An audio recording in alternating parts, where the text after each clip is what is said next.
Aujourd'hui, dans ta capsule VIP avec Pasteur Guy, je partage sur 3 voleurs de paix.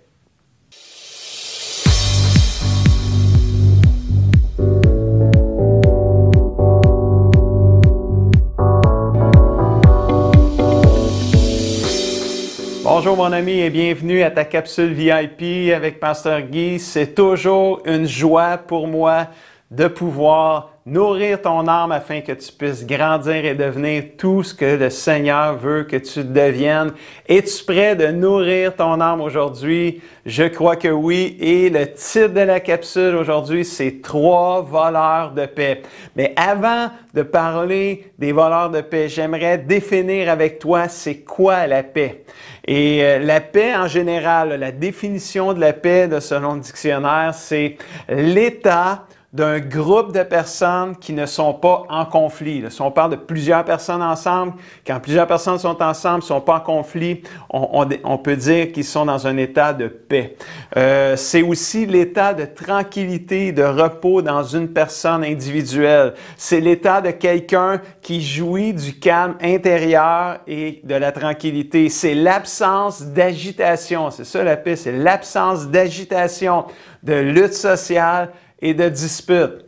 Donc, c'est ça la paix. Et tu sais sûrement, si tu es un enfant de Dieu, que Jésus veut que tu vives dans la paix de l'âme. Jean 14, verset 27, Jésus nous dit, « Je vous laisse la paix, je vous donne ma paix, dit Jésus. Je ne vous donne pas comme le monde donne, que votre cœur ne se trouble pas et ne se laisse pas effrayer. » La paix, ici, dans le verset qu'on vient de lire, vient du mot grec « éréné », qui signifie sensiblement la même chose que j'ai dit tantôt, mais on y ajoute cette étape de tranquillité de l'âme assurée de son salut au travers sa foi en Jésus-Christ. Qu'est-ce que ça veut dire tout ça? Là? Ça veut tout simplement dire que quand tu es un enfant de Dieu, tu es né de nouveau, tu as l'assurance que si tu meurs, tu vas passer l'éternité avec le Seigneur. Et ça, là, c'est cette paix-là, cet état de tranquillité que même si ça bouge autour de nous, il y a toutes sortes de choses qui se passent dans le monde, il y a une paix de l'âme qui sait qu'un jour, bientôt, très bientôt, tu vas être avec le Seigneur pour l'éternité. Et ça te donne une paix surnaturelle de l'âme. Et c'est cette paix-là que Jésus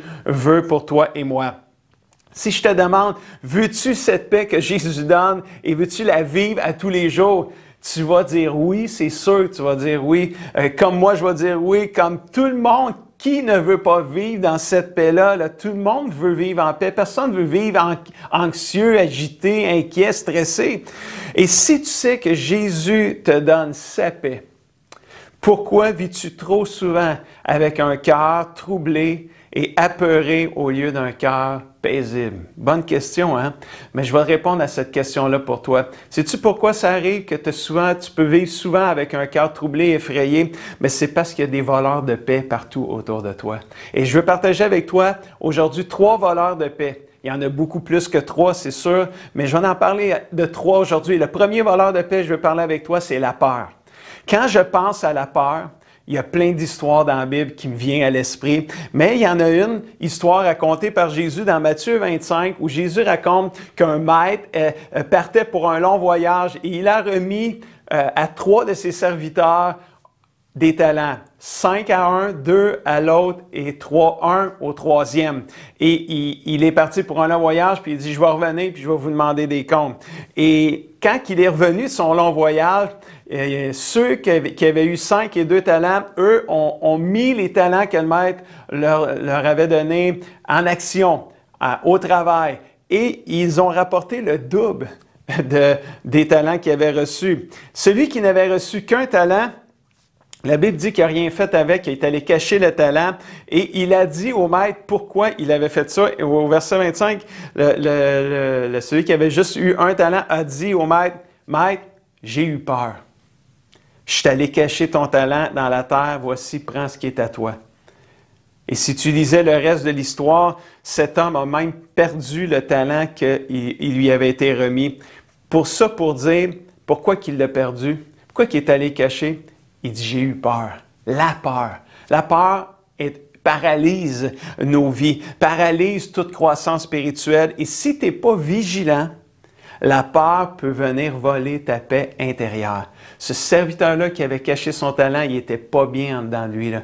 Il savait qu'il n'avait pas fait ce qu'il avait à faire. Il a eu peur. Et quand tu as peur, ça te paralyse, ça vole ta paix, ça vole ta vitalité spirituelle. Il est clair que tu ne peux pas avoir peur et être en paix en même temps.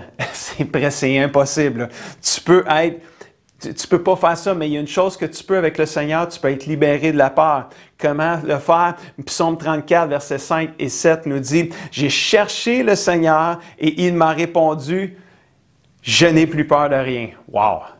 J'ai parlé à Dieu, j'ai cherché Dieu, j'ai prié Dieu et il m'a répondu et là, je n'ai plus peur de rien. Verset 7, quand un malheureux crie, le Seigneur entend et il le sauve de tout ce qui lui fait peur. Mon ami, tourne-toi vers Dieu. Quand tu fais face à la peur, n'aie pas peur. Même si tu as le goût d'avoir peur. Quand tu ressens la peur, n'aie pas peur. C'est le signal pour aller prier Dieu. C'est le signal pour te tourner vers Dieu, pour aller parler à Dieu. Et Dieu, en échange, va venir te délivrer de tout ce qui te fait peur. Oh, ça, c'est vraiment bon et merveilleux. Le deuxième voleur de paix, mon ami, c'est les fardeaux de la vie. Je t'apprends rien, là.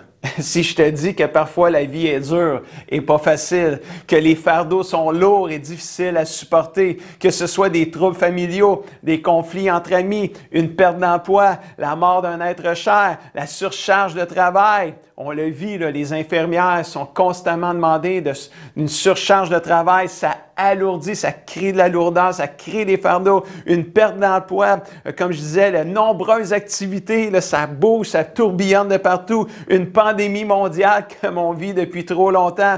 Et si tu ajoutes à ça les péchés qui alourdissent ta vie, tu finis par être fatigué et chargé. Les fardeaux de la vie sont de véritables voleurs de paix.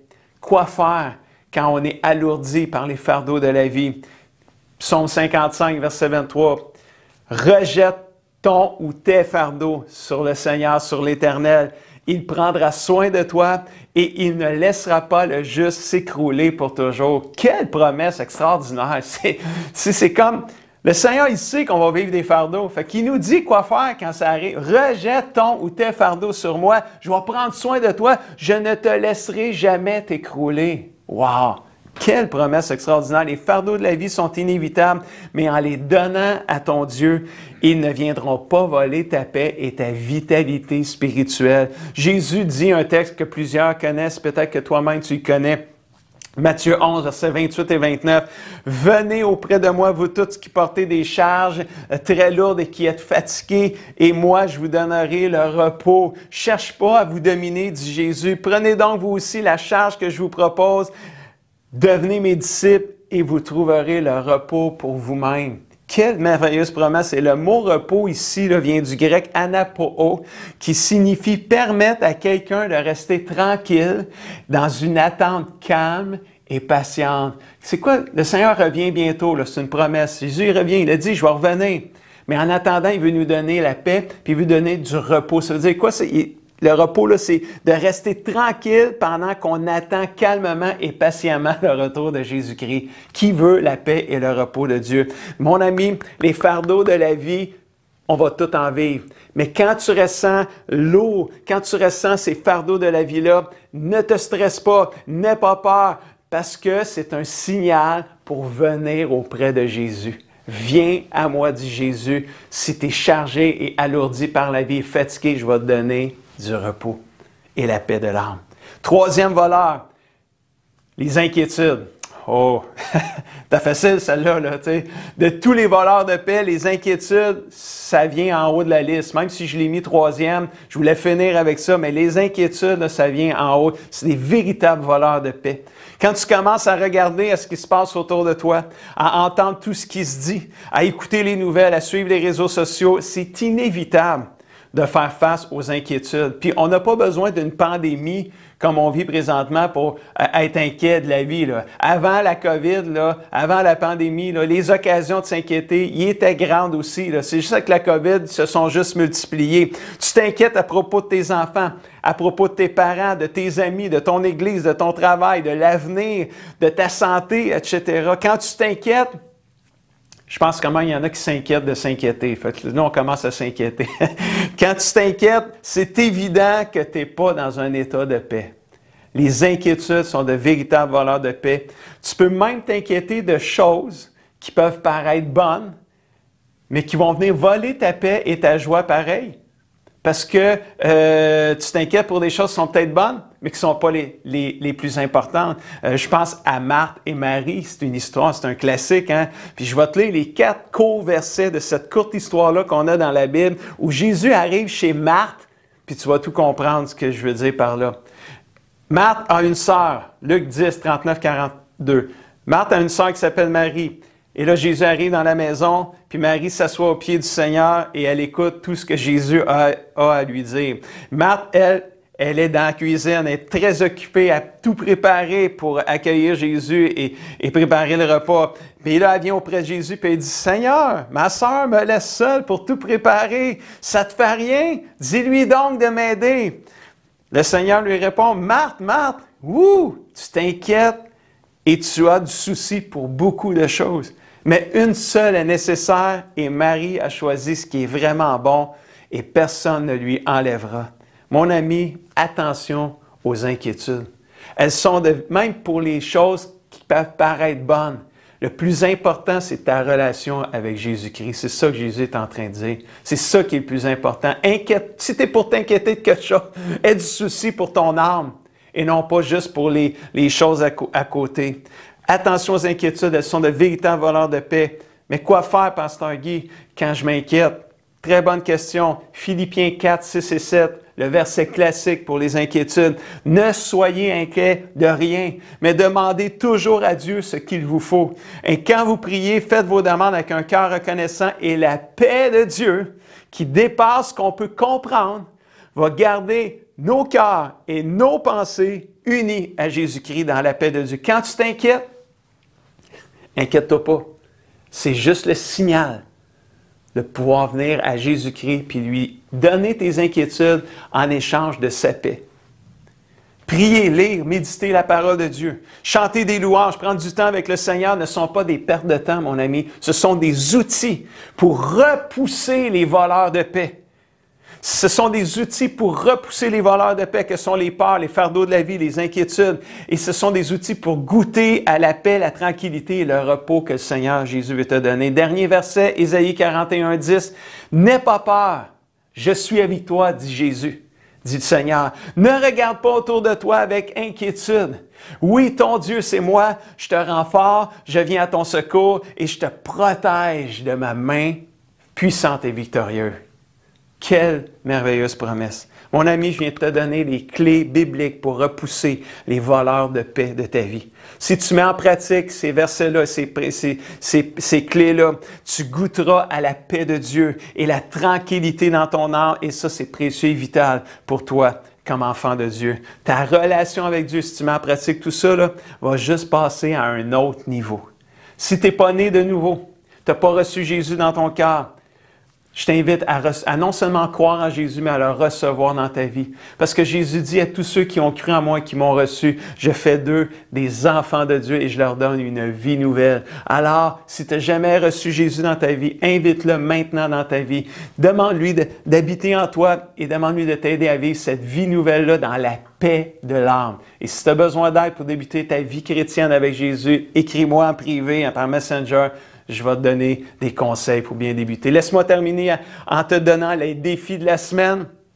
Détermine de repousser les voleurs de paix. Accepte pas les voleurs de paix. Accepte pas la peur. Accepte pas les fardeaux. Accepte pas les inquiétudes. Détermine de repousser les voleurs de paix en priant Dieu et en restant attaché à lui. Lis, médite et pratique tous les versets de la capsule d'aujourd'hui. Je veux prier avec toi en terminant. Fermons nos yeux ensemble. Papa Céleste, je veux prier pour mon ami qui est en train de m'écouter aujourd'hui.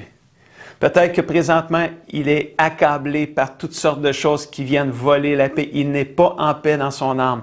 Et je prie pour lui aujourd'hui. Je prie, Seigneur, que tu viennes lui donner la paix de l'âme, Seigneur. Cette paix-là surnaturelle. Je prie, Seigneur, que tu puisses aider mon ami aujourd'hui à pouvoir se tourner vers toi. Donne-lui le courage, donne-lui la foi de croire que s'il vient vers toi, Seigneur, tu vas échanger ses peurs, ses inquiétudes, ses fardeaux de la vie pour ton repos, ta paix et ta tranquillité. Au nom puissant de Jésus, j'appelle la paix de Dieu dans la vie de mon ami qui m'écoute aujourd'hui. Au nom de Jésus, amen et amen. J'espère que tu as aimé cette capsule et si tu as aimé cette capsule, je t'invite à faire des pouces, des cœurs et à la partager à quelqu'un à qui ça pourrait faire du bien.